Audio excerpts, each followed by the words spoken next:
Alors, je ne sais pas si vous connaissez Comment se faire des amis et influencer les autres de Dale Carnegie. Dale Carnegie, c'était un journaliste, une personne aussi entrepreneuse qui a interviewé pas mal de grands entrepreneurs américains dans les années 70, je crois.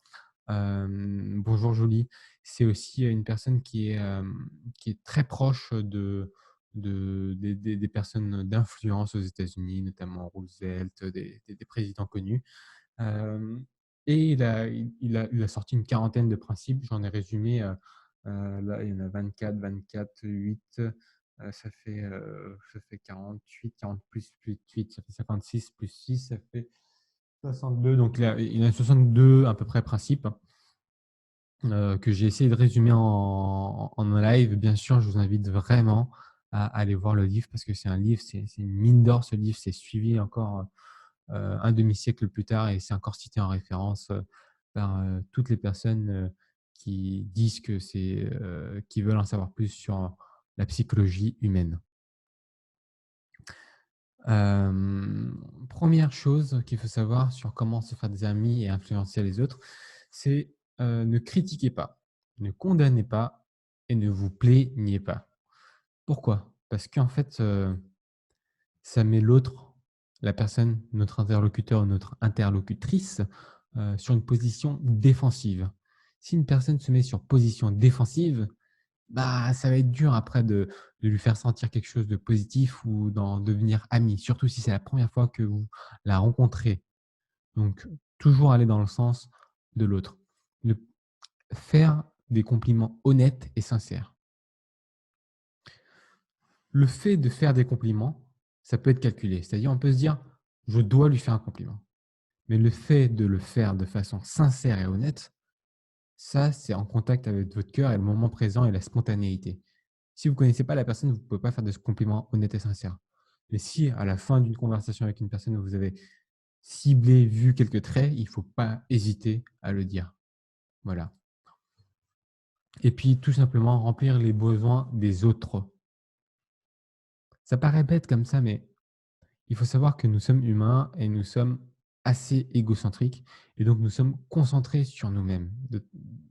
Et avant que les autres puissent répondre à nos besoins, il faut d'abord que soi-même nous puissions répondre aux besoins des autres, leur donner ce qu'ils veulent. Ça, c'est une des bases fondamentales pour créer une amitié. Est-ce que vous êtes d'accord avec moi? Si vous êtes d'accord avec moi, on met des petits cœurs. Dans la section numéro 2 du livre, on va approfondir ce que je viens de dire. Il faut vraiment, vraiment, d'un point de vue psychologique, d'un point de vue humain, être intéressé par les autres. Si on est intéressé que par ce que l'on dit et ce que l'on fait, on va attirer personne. Intéressez-vous vraiment aux autres. Moi, je l'ai vu lors de la campagne présidentielle. J'ai travaillé un peu en politique, il y a déjà 2 ans. J'y suis allé à tous les ralliements de partis politiques, même l'extrême droite. Et il se trouve que dans un parti, d'extrême, gauche, pour ne pas en citer, mais des partis bien ouvriers et une partie d'extrême droite, la différence, elle est fondamentale pour galvaniser la foule. Elle est fondamentale. Parce que l'une s'intéresse vraiment aux besoins des autres, aux problèmes des autres. Vous ressentez ça, vous faites ça, vous faites ci, c'est à cause de ça. Et les gens font: «Ouais, c'est à cause des autres» et hop, voilà comment on fait un parti d'extrême droite. J'exagère un peu, hein. J'exagère un peu, mais vous comprenez qu'être vraiment intéressé par les autres, ça permet vraiment de se connecter sur une base commune.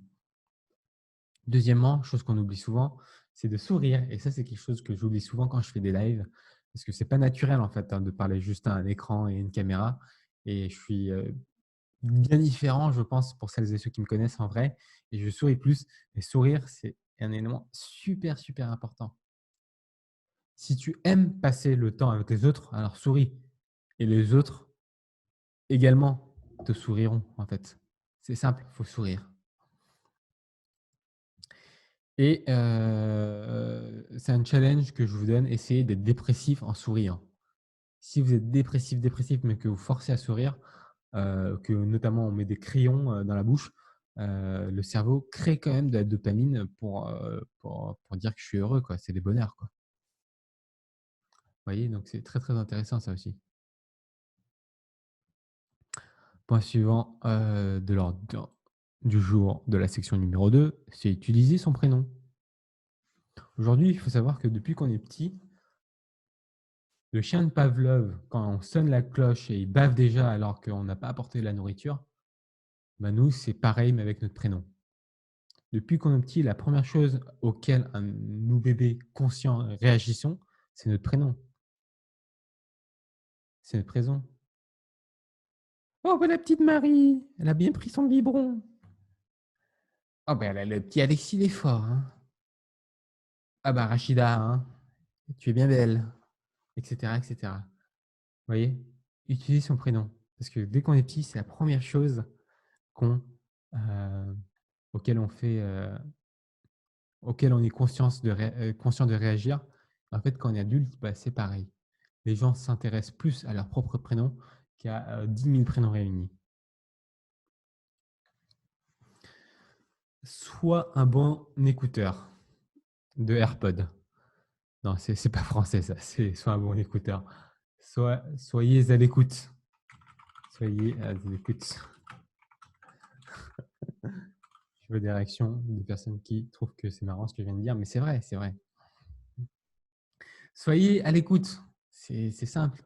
Je l'ai déjà dit lors d'un live précédent, on a 2 oreilles et une bouche, donc on est plus fait pour écouter que pour parler. Dit-il, celui qui parle tout seul à sa caméra. Mais après, il y a aussi le fait de dire que si le silence, c'est de l'argent, si la parole, c'est de l'argent, le silence vaut de l'or. Ça, je crois que c'est Gandhi qui avait dit ça. Mais il y a plein, plein, plein de citations dans ce sens-là. Parler avec les intérêts de l'autre. Et là, c'est Theodore Roosevelt qui pas lésait, mais laissait. Quand Theodore Roosevelt avait un rendez-vous important le lendemain avec un grand influenceur, avec une personne, un grand entrepreneur, ce qu'il faisait la veille, le soir, avant de dormir, c'est qu'il passait quelques heures à lire sur les intérêts de l'autre. Si ça, c'est pas un super pouvoir, vous me dites ce que c'est. Il prenait du temps à lire sur les intérêts de l'autre. Si, par exemple, aujourd'hui, on a rendez-vous avec le président de l'Ukraine, bon, par exemple, hein, ou vos maîtres à penser, je ne sais pas moi. Par exemple, moi, si j'ai un rendez-vous avec Martin Luther King demain, je ne connais rien aux questions raciales noires américaines, mais par contre, je ferai tout pour lire, comprendre et lui poser un maximum de questions sur ce que j'ai pas compris. Parce que lui, c'est quand même la bible de ça. Si j'ai un rendez-vous avec un président et je sais que le président, adore faire du golf, mais je vais me renseigner sur le golf, mais comme un malade, comme un malade. Je veux savoir ce qu'il pense du golf, comment il fait son swing, il préfère à 90°, quel golf il utilise. Enfin, j'en connais rien, je connais rien du tout du golf, hein, mais je vais me renseigner comme un malade dessus. OK? Et ça faire en sorte, bien sûr, dans la relation d'amitié, faire en sorte toujours que l'autre se sente important, toujours le faire de façon sincère. Je ne vous dis pas de vous travestir, de nuancer vos valeurs, de trahir vos valeurs, voilà quoi. Vraiment, restez en phase avec vos valeurs, mais faites en sorte que l'autre se sent important, que ce soit à vos yeux ou en fonction de la place que vous laissez pour discuter. Est-ce que vous êtes d'accord pour l'instant avec ce que je dis? Est-ce que ce que je dis est clair aussi? Est-ce que ce que je dis est clair? Si c'est clair, on met des petits pouces bleus ou des petits cœurs. Oula, super. Solidaire, on se fait des câlins avec des cœurs aussi, c'est pas mal. Super, super, super, c'est clair. OK. Je passe à la section suivante. Entre-temps, si vous avez des questions, je suis sûr que vous avez des questions. Posez-le dans le chat ou sinon c'est moi qui va vous en poser. Là, c'est la section 3. La section 3, j'ai essayé en le relisant rapidement, j'ai essayé vraiment de le résumer, mais c'était pas possible de résumer. Donc, je me suis dit, bon, Bah, soit, on va le présenter comme ça. La section 3, c'est qu'est-ce qui, au niveau du conflit. Que faire en moment de conflit, bien sûr. La meilleure façon de sortir d'une dispute, c'est d'abord ne pas en avoir. La meilleure façon de sortir d'une dispute, c'est de ne pas en avoir. Montre du respect sur la vision de l'autre. Si une personne vous dit: «Mais non, mais moi je pense que blablabli, blablabla». Ah ouais, franchement, ta vision est intéressante. Merci de me l'avoir partagée et je pense que j'ai compris. Je vais juste reformuler ce que tu as dit avec tes mots et avec mes mots pour savoir si j'ai bien compris ce que tu veux me dire. Donc tu es en train de me dire que blablabli, blablabla, blablablou. Qu'est-ce que ça crée ça? Ça crée que l'autre, il a l'impression d'être entendu, l'autre a l'impression d'être compris et à partir de là, c'est plus facile de rentrer en discussion. Bien sûr, si tu as tort. Bien sûr, si tu as tort, il faut l'admettre le plus rapidement possible et même avec insistance en étant lourd sur l'admission de ton erreur. Si tu as tort, admets-le rapidement et avec insistance. Ne laisse pas l'ego prendre dessus. Ton ego, s'il prend dessus, c'est compliqué. Si tu veux protéger ton ego et que tu as du mal à t'excuser, à admettre ton erreur, ça peut s'escalader et vraiment devenir un problème encore plus important. Et même dans une dispute, commencer par une façon amicale, c'est bienvenu. C'est vraiment bienvenu. On n'est pas obligé d'être sérieux d'un coup, quand on commence, d'une façon, enfin, quand on se dispute. On peut rester amical. C'est comme, j'ai fait une expérience dans un cadre tout à fait différent. Par exemple, lorsque je vais prendre un exemple encore plus marquant et vraiment, vraiment différent pour le coup, quand je médite en groupe. Quand on médite en groupe, on est super avec, nos amis, on médite, hop, on ressort et puis après, des fois, je suis hyper, encore enthousiaste et hyper content et ça bat dans ma poitrine. Mais comme tout le monde a décidé de parler comme ça, de façon lente, de façon posée, et ben même moi, quand je suis à l'intérieur, j'ai envie de parler hyper rapidement, de façon, hyper enthousiaste et de façon consciente, hein. On peut être conscient et être rapide aussi. Bah, je m'efforce à m'adapter au niveau des autres pour leur laisser la paix, par exemple. Et ben là, c'est pareil, vous êtes pote avec quelqu'un, vous êtes ami avec quelqu'un, c'est pas parce que vous vous disputez que vous êtes obligé de froncer les sourcils, de lever la voix, de dire: «Ah non, non, non, non, non, je suis pas d'accord. Non, c'est pas comme ça». Mais plutôt, tout simplement dire la chose de façon hyper amicale, quoi. OK, je passe au point suivant de l'ordre du jour, je sais pas trop comment, l'illustrer encore de façon plus claire. Laissez les autres parler seuls et écouter. Quand vous savez que je reprendrai le point qui est juste au-dessus, je l'ai sauté. Quand vous savez que l'autre personne, est a tort ou se trompe. Des fois, on le sait parce qu'on a étudié la chose et il parle de quelque chose qu'il connaît pas ou qu'elle connaît pas. Bon, bah, laissez-les parler seuls. Écoutez, posez des questions et là, vous allez sentir qu'elle va se dire: «Ah ouais, j'ai dit une bêtise. Ah ouais, je m'en rends compte et j'essaie de corriger ce que je me dis» et après elle s'en mêle les pinceaux et en plus, elle s'en est rendue compte seule, vous n'avez pas eu besoin de lui dire. Laissez les autres parler seuls, surtout quand ils ont tort. Écoutez, puis questionnez. En bienveillance, hein, faites pas une question: «Et est-ce que tu penses vraiment que c'est comme ça?» Non, ça, c'est pas bienveillant. Questionnez sur ce qu'elle a dit. «Je pense que l'herbe doit toujours être verte». «Ah ouais, est-ce que tu es vraiment sûr que l'herbe doit toujours être, verte? Elle ne serait pas verte, rose quelque part d'autre?» Enfin, j'en sais rien, hein, c'est un exemple, hein. Si vous voulez influencer les autres,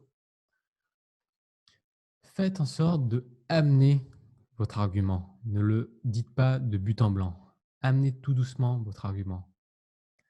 Et avant, faites en sorte que la personne dise oui, oui. Parce que là où il y a un accord, l'ego va faire en sorte de ne pas dire non plus tard. Faites en sorte que l'autre personne dise oui, oui, oui, oui, oui, oui avant.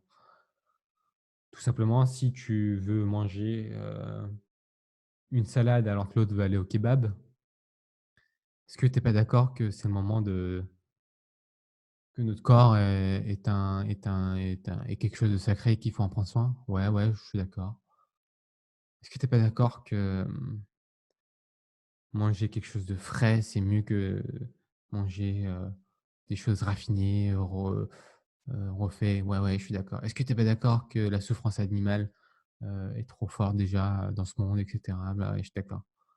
Bon, bah, est-ce que ça te dit d'aller manger vegan au restaurant à côté? Ouais, je suis d'accord. Vous voyez comment on peut influencer une décision sans rentrer dans le mal ou dans la dispute ou dans l'ego et enlever une partie de l'ego de la personne? C'est qu'un exemple, hein, bien sûr, et ça parle de nourriture, donc ça met tout le monde d'accord en général. C'est toujours OK aussi de leur laisser penser que ce sont leurs idées. Si vous faites bien l'étape juste au-dessus, donc en laissant écouter et questionner, si vous questionnez bien, forcément la personne tôt ou tard, elle va se dire: «Ah ouais, mais voilà la solution et c'est sûrement la bonne solution». Ça sert à rien de dire à la fin: «C'est exactement ce que je voulais te faire dire depuis le tout début». Ça, c'est pas très cool, quoi. Parce qu'en fait, la personne, elle a trouvé, elle a fait l'effort et il faut juste leur donner, faut juste les laisser porter le chapeau, quoi. Dire que c'est lui ou elle qui a trouvé la solution. Ils s'en sentiront mieux et au final, vous avez le même résultat. Laissez votre ego dormir. Pas besoin de l'appeler, votre ego, en disant: «Ah bah, c'est exactement ce que je voulais te faire dire, te faire faire. Regarde comment je suis fort et regarde comment je t'ai ouvert les yeux». Ça sert à rien de dire ça. Rien du tout. Toujours essayer de comprendre le point de vue de la personne. Si une personne dit que, voter pour l'extrême droite, c'est largement mieux que voter pour pour un parti de gauche, OK. Essayez de comprendre et de voir le point de vue. Soyez toujours empathique et il y a une phrase magique, hein, pour ça. Bah, je te ferai pas culpabiliser, hein, parce que à ta place, j'aurais fait pareil. La phrase magique, quoi. La personne se sent comprise, la personne se sent écoutée. Soyez empathique. C'est un super pouvoir l'empathie, hein. Les motivations nobles. Toujours appeler aux motivations nobles des personnes. Par exemple, l'honnêteté et l'intégrité. Vous êtes en conflit et vous pouvez quand même faire appel à ces motivations nobles et intègres. Je sais que tu es quelqu'un d'honnête, d'intègre. Donc si jamais tu as trouvé la solution, si jamais nanani nanana, je suis sûr que tu me le diras. Des choses comme ça. Ou je sais que tu es honnête et intègre, rendons cette discussion intéressante. On s'en fout de qui a raison, qui a tort. On veut juste essayer de se faire progresser tous les 2 là. Et lorsque vous appelez une motivation noble, plus grande que toi et lui, plus grande que l'ego, une personne vous suivra toujours dans cette voie-là. Il ne faut pas hésiter à dramatiser vos idées, de mettre un peu de passion, de vivre un peu ce que vous dites aussi. Si vous êtes content: «Oh, mais c'était génial ce que j'ai vécu». Ce que j'ai vécu, on a pris le deltaplane, on a sauté depuis la falaise. Moi, j'avais peur, du vide quand je regardais. Oh, j'avais trop peur et maintenant que j'ai pris le deltaplane, bah, j'ai l'impression d'avoir vécu, et vaincu surtout une de mes plus grandes peurs, dans le monde. C'était, de regarder le vertige, c'était le vertige, voilà. Et puis voilà, j'ai tellement plus le vertige que j'en perds les mots et je sais même plus c'est quoi ce mot-là. C'est sorti de mon dictionnaire. Voilà, je brode un peu hein, sur le coup, mais vraiment dramatiser vos idées. Ça permet d'apporter de la passion et ça permet à ce que la personne soit attentive à ce que vous dites et aussi plutôt dans votre sens aussi, parce que l'émotion, ça joue beaucoup dans une argumentation. Enfin, dernier point du challenge, c'est de jeter, de faire en sorte qu'il y ait un challenge. Parce que même les personnes qui ne sont pas très compétitives aiment jouer, d'accord? Aiment jouer, tout le monde aime jouer. Et si vous mettez un petit challenge, ah bah, que ce soit de façon globale, incluant tout le monde et bienveillante, hein. Bah, vraiment, si on trouve solution à ce problème-là, à cette question, bah, j'invite tout le monde. Ou bien on se fait une pause et on va aller se boire une bière. Ou voilà quoi. Mettez un challenge et faites en sorte de rendre la discussion ludique, alors que ça partait peut-être d'une dispute à la base. Voilà. Et enfin, dernière partie, la numéro 4, un petit récapitulatif. Toujours commencer par un compliment honnête et honnête compliment. Donc, je me répète. Compliment sincère. C'est plutôt comme ça. Oui, bon, ça va. Je prends des notes très rapidement, hein, c'est un mad map. On ne me juge pas, s'il vous plaît. Si une personne fait une erreur, le dire de façon indirecte, c'est toujours mieux. Le dire de façon indirecte. À la place de mais, d'accord? À la place de mais, mettre et. J'ai un mec qui me disait mais ça sonne comme de la merde. Mais c'est de la merde. Quelqu'un qui dit mais c'est de la merde. Je le répète 3 fois parce que c'est important. Merde. Et parce que c'est marrant aussi. Donc, c'est de la merde. Quand quelqu'un dit ouais, franchement, je suis d'accord avec ce que tu dis, merde. Je suis pas d'accord avec toi. Je vais vous donner un exemple concret. Franchement, je suis super content des notes que tu as eues ce matin, enfin à l'école en maths. Franchement, c'est bien, ma petite. Merde, tu devrais faire des progrès en physique. C'est de la merde ce que vous dites. Vous dites que c'est bien et d'un côté, vous dites que c'est pas bien. C'est de la merde. Ok. Maintenant, il y a la façon indirecte de le faire. Franchement, ma petite fille, je suis content que tu as fait des super progrès en maths. Et si tu continues à travailler de façon aussi dure dans d'autres matières, je suis sûr que tu vas encore progresser et tu vas être encore meilleur. Bim! Est-ce que vous voyez la différence? Bon, c'est un exemple que j'ai pris sur le coup. Je ne sais pas si on peut l'appliquer autre part. Je suis sûr que oui. Mais en tout cas, n'utilisez plus le fameux mais. C'est la pire conjonction de coordination. Mais où est donc Ornicard? Bah, Ornicard, il est dans la merde. OK? On oublie mais. Maintenant, c'est et qu'on utilise. Merci Alexis pour cet emoji qui illustre bien ce que je dis avec le mais. Et quand vous voulez faire voir une personne qu'elle a fait une erreur, qu'elle a une mauvaise note, par exemple, toujours parler d'abord de ses propres erreurs. Toujours. Parce que déjà, ça va enlever cette première approche qui est toujours celle de dire je te critique. Donc ça va mettre un mécanisme défensif d'un coup. Et là, on va dire voilà, moi à ton âge, j'ai pas été un très bon élève en maths ni en physique, mais je suis super, super contente que toi, tu es une bonne élève en maths.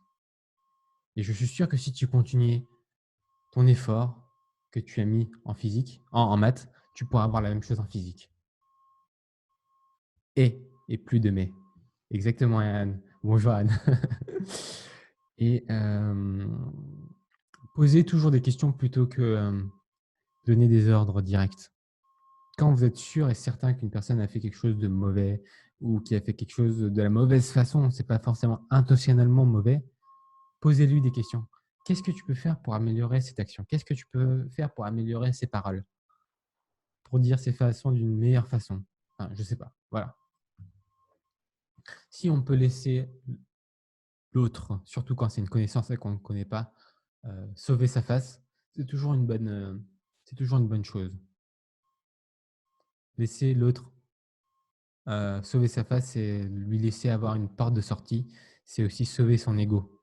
Et on sait que l'ego, c'est ce qui dicte le plus aujourd'hui dans les relations à autrui, c'est l'ego. Après, quand les relations durent, vous pouvez être bien sûr plus honnête et lui dire que son ego peut vous blesser ou quoi que ce soit, mais les premières fois, si vous voulez nouer des relations, ça ne sert pas à grand-chose. Laissez la personne sauver sa face. Et il ne sert à rien aussi comment il y a une expression de tuer le poussin dans l'œuf jaune ou avant qu'il sorte de l'œuf ou je ne sais pas quoi là. Si quelqu'un connaît l'expression, est-ce qu'il peut l'écrire dans les commentaires parce que c'est ça que j'ai envie de dire. C'est l'expression de tuer le poussin avant dans son jaune d'œuf ou un truc comme ça. Je sais pas, il y a une expression à ce niveau-là. Mais l'idée, c'est de dire que vous avez commencé à nouer une relation d'amitié, une connaissance, et on va pas tout de suite crever le jaune d'œuf avant que le poussin naisse. C'est pas du tout ça l'expression. Je suis désolé, mais vous avez compris l'expression.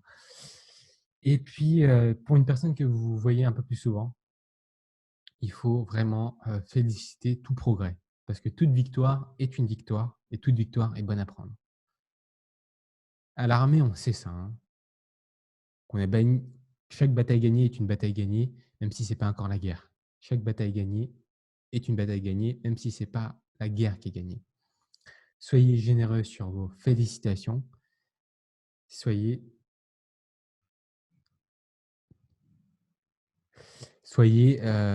généreux avec vos félicitations. Ouais.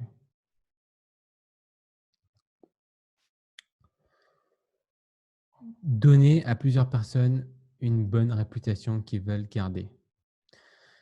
Il faut savoir que la vision de soi-même, elle ne dépend pas que de soi. La vision de soi-même ne dépend pas que de soi. Il y a plein de tests qui ont été menés, notamment aux États-Unis, qui aiment bien faire des tests psychologiques. Tuer le poussin dans l'œuf, disait Rachida, c'est ça l'expression, tuer le poussin dans l'œuf. Voilà. Donc je disais,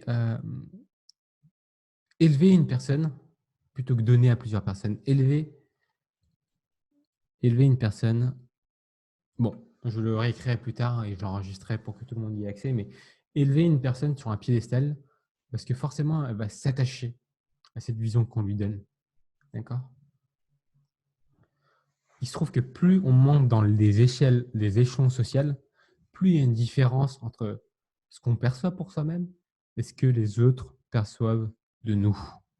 Plus on monte les échelons sociaux, plus il y a une disparité entre notre perception de nous-mêmes et la perception des autres sur nous-mêmes. Et plus on est en phase avec la perception que les autres ont de nous et la perception qu'on a de nous-mêmes, et plus on est normalement heureux. C'est ce que montre une étude américaine dont je ne plus la source en tête. Et donc, c'est assez intéressant et on l'a déjà vu lors d'un live précédent. Ça. Donc, n'hésitez pas à donner des avis positifs et qualifiants. Vraiment dire, tu es vraiment une personne sympathique avec qui j'aime bien passer du temps, etc. etc. Bah, du coup, ça va faire en sorte que la personne se dise, bah, s'il aime bien passer du temps avec moi, bah, je vais essayer de passer un peu plus de temps avec lui. Par exemple, parce que c'est réciproque, moi aussi j'aime bien passer du temps avec toi. Par exemple. Et puis l'encouragement, en fait, en sorte que c'est toujours facile à corriger. On est d'accord que c'est au niveau des… S'il y a quelque chose à corriger, c'est qu'il y a une erreur. Donc, faire en sorte que c'est facile, que les erreurs soient faciles à corriger, quoi. Je me rappelle de mon coach de tennis. J'ai eu 3 coachs de tennis dans ma vie et 3 coachs, 4 même. Mais on va dire 3 coachs, même 2 coachs vraiment à haut niveau. Et les 2 avaient une méthode vraiment très, très, très, très, très, très, très différente. La première, elle était dans le sens je te botte ton cul, quoi. Je te botte ton cul, tu fais pas ça, il te crie dessus, etc. Mais après, il te met toujours le doigt là où il faut pour te faire mal, mais en même temps pour te faire prendre conscience de quelque chose. C'est-à-dire, il va dire, Mais pourquoi est-ce que tu penses que tu as perdu ce match? OK, tu as eu 2 balles de match. Pourquoi tu as pas gagné ces 2 balles de match? OK. Et pourquoi ici tu as fait ce coup droit-là? Alors qu'on a travaillé 1000 fois sur ce coup droit-là, et cetera, et cetera, et cetera. Il va te poser des questions jusqu'au moment où tu dis: «Ah mais ouais, c'est évident, j'aurais pas dû faire ça». Donc la prochaine fois, tu ne le fais plus. Et de botter le cul, mais au moins il allait dans les questions et il posait des questions là où ça faisait mal. Et à la fin, il dit: «Mais en fait, le problème, c'était que ça. La victoire et la défaite dans ton match de tennis, ça se jouait qu'à ça. Donc tu corriges ça et la prochaine fois que tu tombes sur un match similaire, tu gagnes». Voilà. Fais en sorte que c'est facile à corriger. Et l'autre coach, j'en parle pas parce que c'est tellement déplorable que j'en parle pas. Et enfin, dernier point. Fais en sorte que la personne soit contente ou content de faire la bonne solution, de mettre en place la correction. Soyez sincère, ne promettez jamais ce que vous ne pouvez pas donner, ce que la personne ne peut pas atteindre. Ne lui dites pas: «Vous allez perdre 50 kilos en 2 jours». Ce serait miracle. Non, mais par contre, si, tu fais des efforts réguliers, dans 3 mois, je pense que tu peux bien perdre, 10 à 20 kilos avec mon programme. Ça paraît déjà plus honnête. Sachez exactement ce que l'autre personne veut. Sachez exactement ce que l'autre personne veut et soyez empathique. Mettez-vous à la place de l'autre personne. Qu'est-ce que l'autre personne voudrait? La deuxième partie, c'est sachez exactement ce que l'autre personne veut, bah, il suffit juste de lui demander. La troisième partie, bah, c'est soyez empathique. Se mettre à sa place, est-ce que c'est vraiment ce qu'elle veut? Parce que des fois, entre ce qu'on dit, ce qu'on veut, ce qu'on a besoin, ce que l'autre veut entendre, ce que l'autre a entendu et ce que l'autre veut bien comprendre, il y a toujours un écart, quoi. Il y a un fameux schéma qui le montre très bien ça. Donc, essayez aussi de toujours se mettre dans les bottes des autres. Oups là, tac. Quels sont les bénéfices que les autres personnes, vont recevoir en faisant ce que tu fais ou ce que tu lui demandes de faire? Toujours poser cette question-là. Se poser cette question-là. Parce que toi, si on veut faire quelque chose à autrui, c'est qu'on sait déjà le bénéfice que cette personne peut en tirer. Mais maintenant, c'est aussi de dire comment ça connecte avec ses besoins à lui ou à elle. Et puis après, tout simplement prendre le temps de formuler votre demande en fonction des bénéfices et de leurs besoins. Hop. Bon, il y a pas mal d'erreurs sur ce PowerPoint, mais sur ce mind map, mais je vais le remettre en forme pour que vous puissiez, l'utiliser.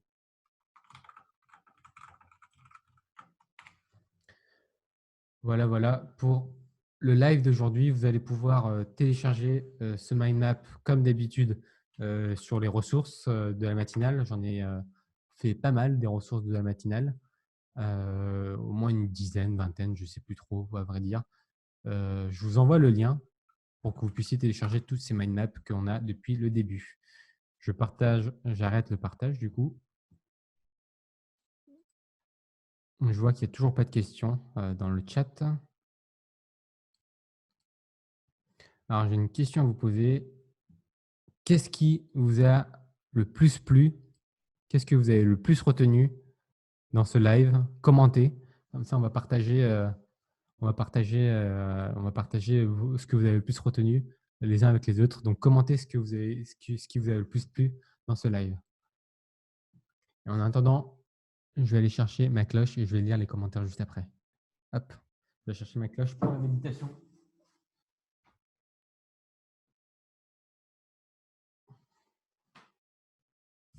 Bon, en fait, j'ai pas besoin d'aller la chercher, elle était déjà là. Qu'est-ce qui vous a le plus plu lors de ce live avec Alexis me dit mais merde.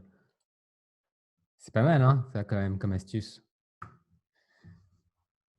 C'est vraiment pas mal du tout, hein, le mais merde. Au lieu de dire quelque chose, j'aime bien ce que tu as fait, mais bah, tout ce qui arrive après le mais, c'est de la merde. Ok? On retient ça. Ok, ok, ok. Bon, je vous laisse tranquillement mettre ce que vous avez le plus retenu, ce que vous avez le plus aimé. En attendant, je vais sonner la petite cloche à 3 reprises pour lancer la petite méditation d'une dizaine de minutes aujourd'hui. Et avant de commencer, la méditation, je vous invite à prendre une posture, alerte, une posture, avec le dos droit. Si possible avec, 3 points d'appui. Moi, je suis sur mes genoux et mes fesses. Ça peut être aussi, aussi sur une chaise et les fesses en bout de la chaise et les 2 pieds par terre. Ça peut être sur un coussin, ou ça peut tout simplement être, debout, comme ce que vous souhaitez. Tant que la position n'est pas une position, qui vous endort, une position alerte. Même allongé, ça peut marcher si vous êtes alerte. Pour celles et ceux qui sont debout et assis, je vous invite à imaginer qu'il y a un petit fil qui part du sommet de votre crâne et qui est attaché à votre plafond, au ciel, aux nuages, comme vous voulez. Et ce petit fil vous tient et maintient droit. Sur ce, je vais sonner la cloche 3 reprises. Et je vous invite à respirer sur chacun des sons de cloche.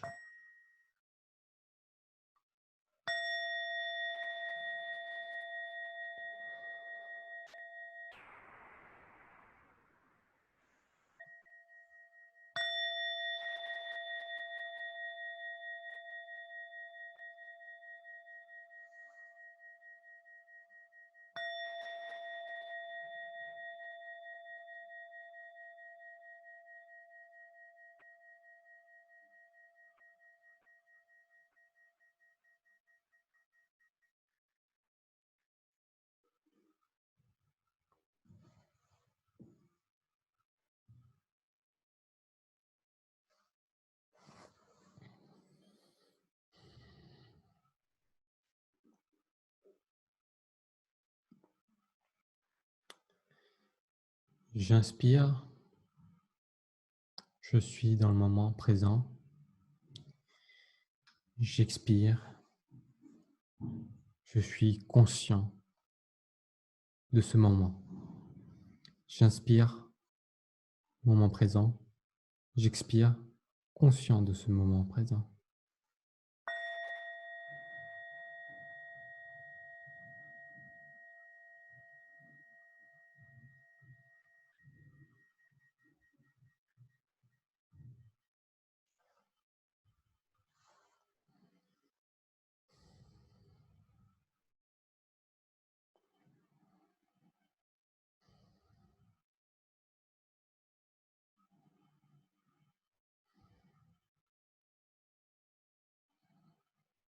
Je pose une main sur le bas de mon ventre.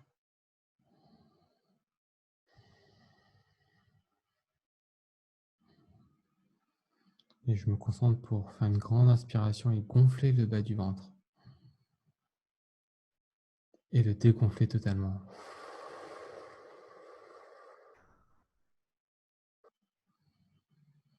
Et je fais ça plusieurs fois.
Je vous invite aujourd'hui à une méditation crescendo où nous allons aller dans les choses, dans les souvenirs, dans le passé désagréable dans un premier temps et nous ferons tout un chemin pour arriver à quelque chose de positif et revenir au moment présent. Je vous invite à imaginer une dispute, un moment difficile que vous avez vécu avec un être humain qui vous est cher ou qui vous a été cher, avec qui vous êtes en relation ou pas. Il ne s'agit pas là de remuer le couteau dans le couteau dans la plaie, pardon. Et il s'agit là de prendre conscience de ce qui s'est passé.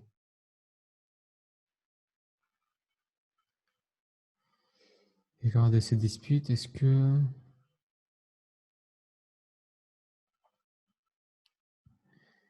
que j'ai essayé de comprendre ce que l'autre personne disait?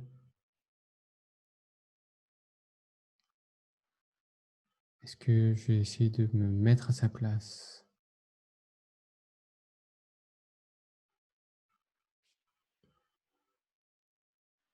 Peut-être que cette personne avait totalement tort.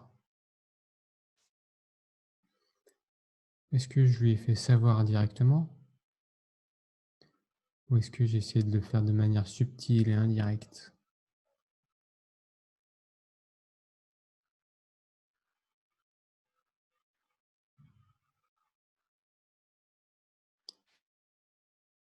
Est-ce que j'ai pris le temps de l'écouter? Ou bien, lorsqu'il ou elle parlait, j'essayais de réagir de suite pour sauver mon ego. J'essayais de préparer mes réponses, parfois plus violentes encore que la sienne.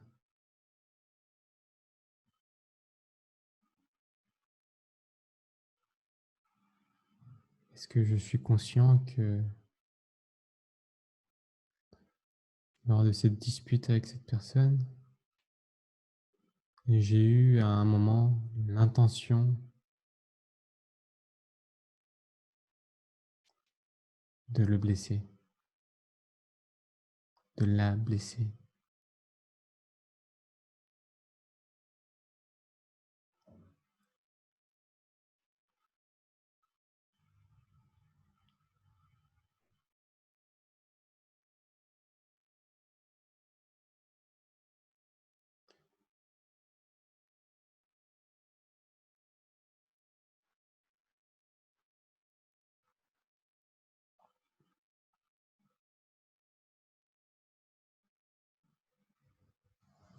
Petit son de cloche.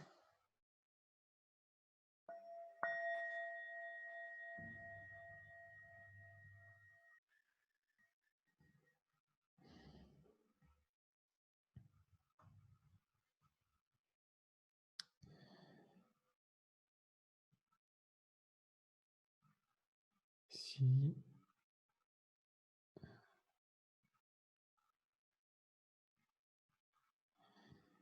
je vous invite aussi à peut-être ressentir, peut-être le regret, peut-être la culpabilité, ou encore le pardon. Je suis conscient que le passé est passé et c'est fait. Et ma meilleure réponse que je peux fournir au présent et au futur, si jamais conflit il y a, c'est de tout simplement ne plus agir comme dans le passé. Le passé est une source de leçons inépuisables.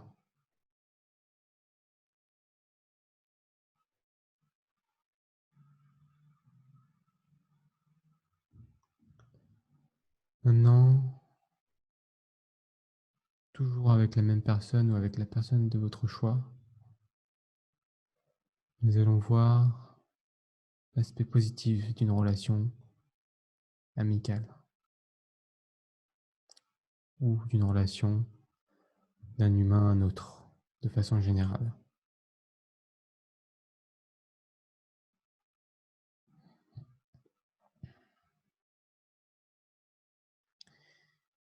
Quelles sont les qualités de cette personne que nous sommes en train d'imaginer? Quelles sont ces qualités?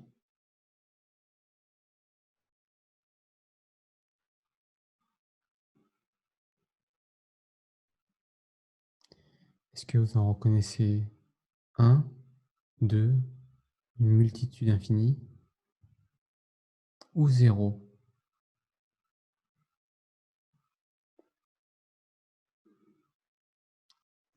Si vous ne lui reconnaissez aucune qualité,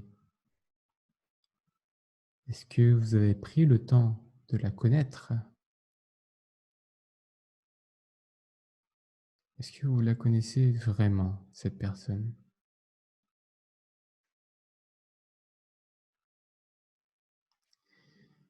Si vous lui reconnaissez une multitude de qualités, est-ce que vous lui avez fait ses compliments? Est-ce que vous lui avez dit ce que vous pensez de lui ou de elle?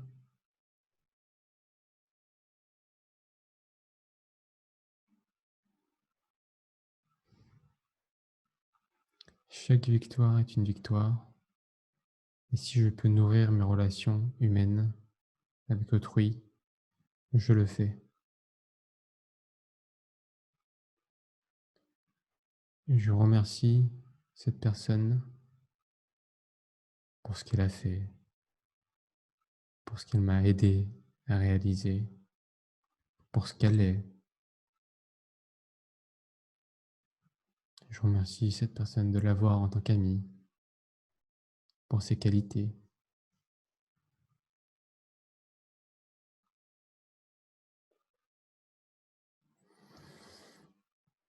Et maintenant, si cet ami qui était le plus cher, c'était vous-même,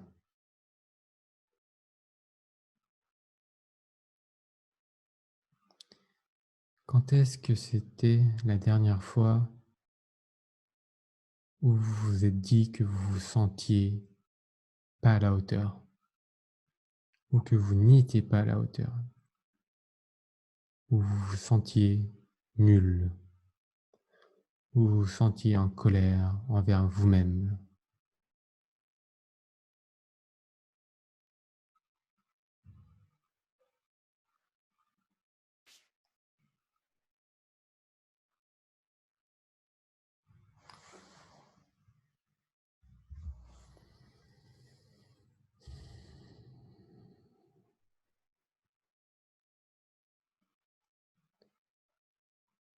Est-ce que c'était hier?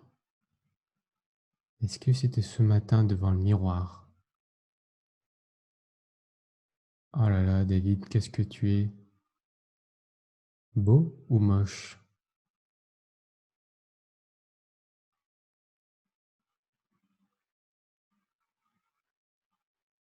Quand est-ce que c'était la dernière fois? Ce jugement personnel. Je suis trop gros, trop grosse, je suis trop grand, trop petit, je suis trop maigre, je suis pas assez sportif, trop sportif. Je suis.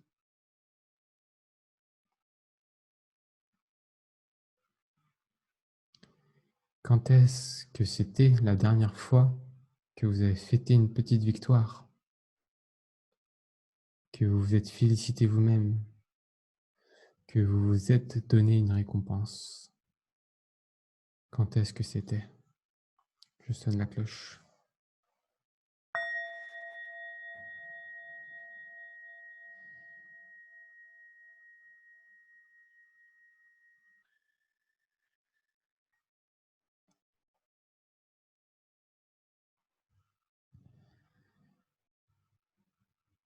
Alors, je décide aujourd'hui de fêter toute victoire, aussi petite qu'elle soit, et me féliciter pour toute victoire, aussi petite qu'elle soit. Car chaque victoire, car chaque succès me permet de grandir.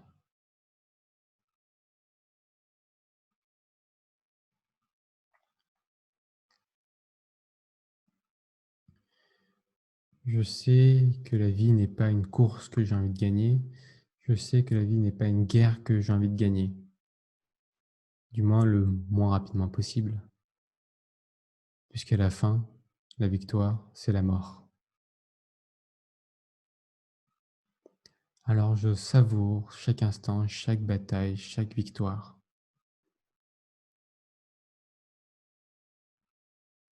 et je souris à celle-ci.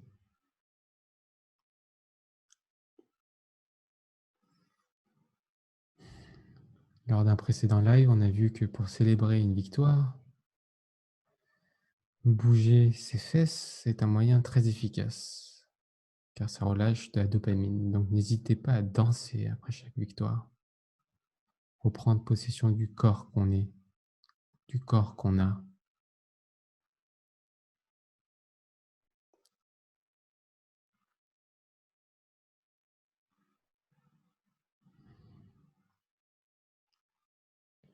Je vais à présent sonner la cloche à 3 reprises et je vous invite à revenir tout doucement à votre rythme sur ce live.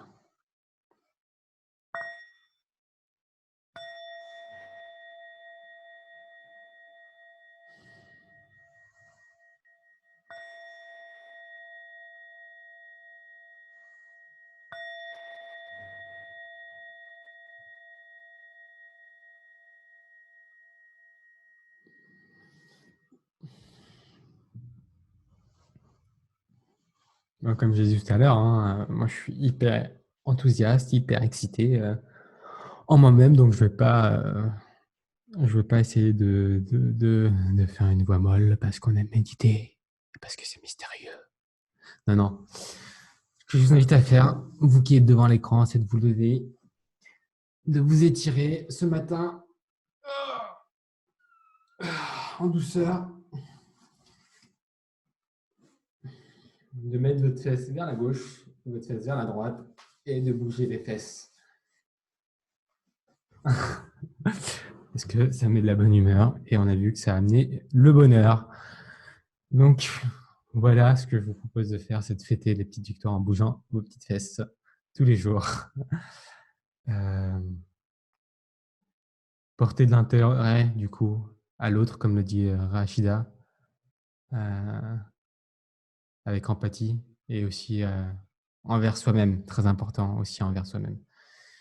Sur ce, je vous remercie d'avoir participé à ce live qui dure exactement 1 heure, qui a duré exactement 1 heure. Je vous propose de récupérer du coup les ressources, hein, bien sûr, sur le matinal du Cercle d'Adi, c'est totalement gratuit. Et puis, je vous retrouve du coup demain à 7 heures et bientôt, on va arriver vers la fin de ces lives matinales. Je suis curieux de savoir, pour celles et ceux qui participent, de me dire s'ils préfèrent que ce soit plutôt plus tard, si c'est plutôt le soir, plutôt l'après-midi, à midi, si c'est sur ce format-là de vidéo et de mind mapping, ou est-ce que si c'est que sur la format d'une voix sexy, ça pourrait passer aussi. Bref, est-ce que podcast, ça passe aussi? La fréquence, est-ce que tous les jours, c'est trop, pas assez? Est-ce que ça doit être 2 fois par jour? Est-ce que voilà, il y a énormément, énormément de questions que je me pose aussi sur la suite. Bien sûr qu'il y aura une pause après les 30 jours, mais je veux aussi que la suite soit directement influencée par les personnes actives ici présentes. Donc n'hésitez pas, c'est pas n'hésitez pas, je vous invite, je vous supplie, je vous demande de le faire parce que ça va permettre de vous donner un meilleur bénéfice possible et aussi, voilà. Donc déjà, quand et quel format? Les 2 premières questions pour cette fois-ci. Voilà, donc je vous dis à demain 7h pour le prochain sujet. À bientôt. Ou comme on se quitte jamais, j'ai envie de vous dire à tout à l'heure. Salut, c'est Alexis de l'équipe d'Ali. J'espère que tu as aimé la vidéo. Si ça t'a plu, est-ce que je peux te demander de t'abonner et de mettre un pouce bleu? Et si jamais tu veux encore plus de contenu de bonne qualité, abonne-toi à la liste privée du Cercle d'Ali.